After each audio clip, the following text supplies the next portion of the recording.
ਦੀਆਂ ਖਬਰਾਂ ਵੱਲ ਚੱਲੀਏ ਤੇ ਇਮੀਗ੍ਰੇਸ਼ਨ ਦੇ ਨਾਲ ਰਿਲੇਟਡ ਇੱਕ ਦੋ ਖਬਰਾਂ ਆਪਾਂ ਸਾਂਝੀਆਂ ਜੇ ਕਰ ਲਈਏ। ਦੋ ਹੋਰ ਮੌਤਾਂ ਜਿਹੜੀਆਂ ਆ ਉਹ ਆਈਸ ਦੇ ਕਸਟਡੀ ਦੇ ਵਿੱਚ ਹੋਈਆਂ ਹੈਗੀਆਂ।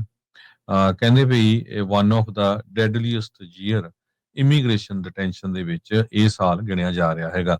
ਇੱਕ ਕੀਬਨ ਮੂਲ ਦਾ 75 ਸਾਲਾਂ ਦਾ ਬਜ਼ੁਰਗ ਜਿਹੜਾ ਆ ਉਹਦੀ ਇਮੀਗ੍ਰੇਸ਼ਨ ਡਿਟੈਂਸ਼ਨ ਦੇ ਵਿੱਚ ਮੌਤ ਹੋਈ ਆ ਪਿਛਲੇ ਹਫ਼ਤੇ।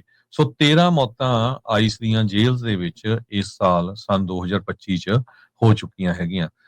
ਸੋ ਇਸ ਤੋਂ ਪਹਿਲਾਂ ਇੱਕ ਕੈਨੇਡੀਅਨ ਸਿਟੀਜ਼ਨ ਦੀ ਮੌਤ ਜੋ ਆਈਸ ਦੇ ਡਿਟੈਂਸ਼ਨ ਦੇ ਵਿੱਚ ਸੀਗਾ ਉਹ ਹੋ ਚੁੱਕੀ ਹੈਗੀ ਆ। ਜੋ ਆਈਸ ਦਾ ਟਾਰਗੇਟ ਹੈਗਾ ਵੀ 3000 ਲੋਕਾਂ ਨੂੰ ਹਰ ਰੋਜ਼ ਅਰੈਸਟ ਕਰਨਾ ਹੈਗਾ ਆ। ਇਹਦਾ ਕ੍ਰਿਟਿਸਿਜ਼ਮ ਵੀ ਕਾਫੀ ਹੋ ਰਿਹਾ ਹੈਗਾ। ਹੁਣ ਤੱਕ 56000 ਲੋਕ ਜੇਲ੍ਹਾਂ ਦੇ ਵਿੱਚ ਪਾਏ ਹੋਏ ਆ। ਤੇ ਕਹਿੰਦੇ ਵੀ 140% ਜੋ ਏਜੰਸੀ ਦੀ ਸਟੇਟਡ ਕਪੈਸਿਟੀ ਆ ਉੱਥੇ ਉਹ ਇਹ ਕਵਰ ਕਰ ਰਿਹਾ ਵੀ 100 ਨਾਲੋਂ ਵੱਧ 140% ਤੱਕ ਜਿਹੜੀ ਹੋ ਗਈ ਹੈਗੀ ਆ। ਪੌਲ ਚਾਵੇਜ਼ ਇੱਕ ਲਿਟੀਗੇਸ਼ਨ ਤੇ ਐਡਵੋਕੇਸੀ ਡਾਇਰੈਕਟਰ ਹੈਗੇ ਅਮਰੀਕਨਜ਼ ਫॉर ਇਮੀਗ੍ਰੈਂਟ ਜਸਟਿਸ ਦੇ। ਉਹਨਾਂ ਨੇ ਕਿਹਾ ਵੀ ਜਿਹੜੀ ਜੇਲ੍ਹਾਂ ਦੀ ਕੰਡੀਸ਼ਨ ਆ ਮੈਂ 20 ਸਾਲਾਂ ਦੇ ਵਿੱਚ ਇਦਾਂ ਦੀ ਨਹੀਂ ਦੇਖੀ ਇੰਨੀ ਬੈਡ ਜਿਹੜੀ ਇਸ ਟਾਈਮ ਬਣੀ ਹੋਈ ਹੈਗੀ ਆ। ਇੱਕ 49 ਸਾਲਾਂ ਦਾ ਜਿਹੜਾ ਕੈਨੇਡੀਅਨ ਆ ਉਹ ਆਪਾਂ ਤੁਹਾਡੇ ਨਾਲ ਪਿਛਲੇ ਦਿਨਾਂ ਦੇ ਵਿੱਚ ਵੀ ਖਬਰ ਸਾਂਝੀ ਕੀਤੀ ਸੀ ਵੀ ਉਸ ਦੀ ਜਿਹੜੀ ਆ ਨੋਵੀਐਲੋ ਨਾਮ ਦਾ ਬੰਦਾ ਉਸ ਦੀ ਆਈਸ ਦੇ ਫੈਸਿਲਿਟੀ ਦੇ ਵਿੱਚ ਜਿਹੜੀ ਮੌਤ ਹੋਈ ਹੈਗੀ ਆ।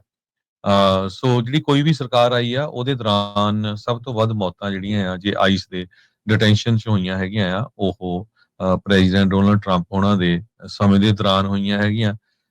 ਜਿਹੜਾ ਨਵਾਂ ਬਿਗ ਐਂਡ ਬਿਊਟੀਫੁਲ ਬਿੱਲ ਆ ਉਹਦੇ ਵਿੱਚ ਟਰੰਪ ਉਹਨਾਂ ਨੇ 350 ਬਿਲੀਅਨ ਡਾਲਰ ਪ੍ਰਪੋਜ਼ ਕੀਤਾ ਸੀ ਨੈਸ਼ਨਲ ਸਿਕਿਉਰਿਟੀ ਦੇ ਲਈ ਤੇ ਪਲੱਸ ਪ੍ਰੈਜ਼ੀਡੈਂਟ ਡੋਨਲਡ ਟਰੰਪ ਉਹਨਾਂ ਦਾ ਮਾਸ ਡਿਪੋਰਟੇਸ਼ਨ ਦਾ ਜਿਹੜਾ ਏਜੰਡਾ ਆ ਉਸ ਨੂੰ ਕਵਰ ਕਰਨ ਦੇ ਲਈ। ਸੋ ਹੁਣ ਇਹ ਦੇਖਦੇ ਆ ਵੀ ਜਿਹੜਾ ਨਵਾਂ ਬਿੱਲ ਪਾਸ ਹੋਇਆ ਉਹਦੇ ਵਿੱਚ ਕਿੰਨੇ ਮਨੀ ਜਿਹੜਾ ਆ ਉਹ ਇਸ ਕੰਮ ਦੇ ਲਈ ਜਿਹੜਾ ਸਾਈਨ ਕੀਤਾ ਗਿਆ ਹੈ।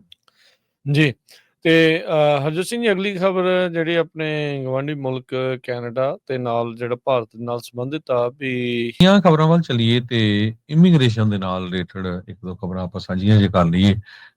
ਦੋ ਹੋਰ ਮੌਤਾਂ ਜਿਹੜੀਆਂ ਆ ਉਹ ਆਈਸ ਦੇ ਕਸਟਡੀ ਦੇ ਵਿੱਚ ਹੋਈਆਂ ਹੈਗੀਆਂ। ਕਹਿੰਦੇ ਵੀ one of the deadliest year immigration detention ਦੇ ਵਿੱਚ ਇਹ ਸਾਲ ਗਿਣਿਆ ਜਾ ਰਿਹਾ ਹੈਗਾ। ਇੱਕ ਕੀਬਨ ਮੂਲ ਦਾ 75 ਸਾਲਾਂ ਦਾ ਬਜ਼ੁਰਗ ਜਿਹੜਾ ਆ ਉਹਦੀ ਇਮੀਗ੍ਰੇਸ਼ਨ ਡਿਟੈਂਸ਼ਨ ਦੇ ਵਿੱਚ ਮੌਤ ਹੋਈ ਆ ਪਿਛਲੇ ਹਫ਼ਤੇ। ਸੋ 13 ਮੌਤਾਂ ਆਈਸ ਦੀਆਂ ਜੇਲ੍ਹ ਦੇ ਵਿੱਚ ਇਸ ਸਾਲ ਸਨ 2025 ਚ ਹੋ ਚੁੱਕੀਆਂ ਹੈਗੀਆਂ। ਸੋ ਇਸ ਤੋਂ ਪਹਿਲਾਂ ਇੱਕ ਕੈਨੇਡੀਅਨ ਸਿਟੀਜ਼ਨ ਦੀ ਮੌਤ ਜੋ ਆਈਸ ਦੇ ਡਿਟੈਂਸ਼ਨ ਦੇ ਵਿੱਚ ਸੀਗਾ ਉਹ ਹੋ ਚੁੱਕੀ ਹੈਗੀ ਆ। ਜੋ ਆਈਸ ਦਾ ਟਾਰਗੇਟ ਹੈਗਾ ਵੀ 3000 ਲੋਕਾਂ ਨੂੰ ਹਰ ਰੋਜ਼ ਅਰੈਸਟ ਕਰਨਾ ਹੈਗਾ ਆ। ਇਹਦਾ ਕ੍ਰਿਟਿਸਿਜ਼ਮ ਵੀ ਕਾਫੀ ਹੋ ਰਿਹਾ ਹੈਗਾ। ਹੁਣ ਤੱਕ 56000 ਲੋਕ ਜੇਲ੍ਹਾਂ ਦੇ ਵਿੱਚ ਪਾਏ ਹੋਏ ਆ। ਤੇ ਕਹਿੰਦੇ ਵੀ 140% ਜੋ ਏਜੰਸੀ ਦੀ ਸਟੇਟਡ ਕਪੈਸਿਟੀ ਆ ਉੱਥੇ ਉਹ ਇਹ ਕਵਰ ਕਰ ਰਿਹਾ ਵੀ 100 ਨਾਲੋਂ ਵੱਧ 140% ਤੱਕ ਜਿਹੜੀ ਹੋ ਗਈ ਹੈਗੀ ਆ। ਪੌਲ ਚਾਵੇਜ਼ ਇੱਕ ਲਿਟੀਗੇਸ਼ਨ ਤੇ ਐਡਵੋਕੇਸੀ ਡਾਇਰੈਕਟਰ ਹੈਗੇ ਅਮਰੀਕਨਜ਼ ਫॉर ਇਮੀਗ੍ਰੈਂਟ ਜਸਟਿਸ ਦੇ। ਉਹਨਾਂ ਨੇ ਕਿਹਾ ਵੀ ਜਿਹੜੀ ਜੇਲ੍ਹਾਂ ਦੀ ਕੰਡੀਸ਼ਨ ਆ ਮੈਂ 20 ਸਾਲਾਂ ਦੇ ਵਿੱਚ ਇਦਾਂ ਦੀ ਨਹੀਂ ਦੇਖੀ ਇੰਨੀ ਬੈਡ ਜਿਹੜੀ ਇਸ ਟਾਈਮ ਬਣੀ ਹੋਈ ਹੈਗੀ ਆ। ਇੱਕ 49 ਸਾਲਾਂ ਦਾ ਜਿਹੜਾ ਕੈਨੇਡੀਅਨ ਆ ਉਹ ਆਪਾਂ ਤੁਹਾਡੇ ਨਾਲ ਪਿਛਲੇ ਦਿਨਾਂ ਦੇ ਵਿੱਚ ਵੀ ਖਬਰ ਸਾਂਝੀ ਕੀਤੀ ਸੀ ਵੀ ਉਸ ਦੀ ਜਿਹੜੀ ਆ ਨੋਵੀਐਲੋ ਨਾਮ ਦਾ ਬੰਦਾ ਉਸ ਦੀ ਆਈਸ ਦੇ ਫੈਸਿਲਿਟੀ ਦੇ ਵਿੱਚ ਜਿਹੜੀ ਮੌਤ ਹੋਈ ਹੈਗੀ ਆ। ਸੋ ਜਿਹੜੀ ਕੋਈ ਵੀ ਸਰਕਾਰ ਆਈ ਆ ਉਹਦੇ ਦੌਰਾਨ ਸਭ ਤੋਂ ਵੱਧ ਮੌਤਾਂ ਜਿਹੜੀਆਂ ਆ ਜੇ ਆਈਸ ਦੇ ਡਿਟੈਂਸ਼ਨ ਚ ਹੋਈਆਂ ਹੈਗੀਆਂ ਆ ਉਹ ਪ੍ਰੈਜ਼ੀਡੈਂਟ ਡੋਨਲਡ ਟਰੰਪ ਉਹਨਾਂ ਦੇ ਸਮੇਂ ਦੇ ਦੌਰਾਨ ਹੋਈਆਂ ਹੈਗੀਆਂ।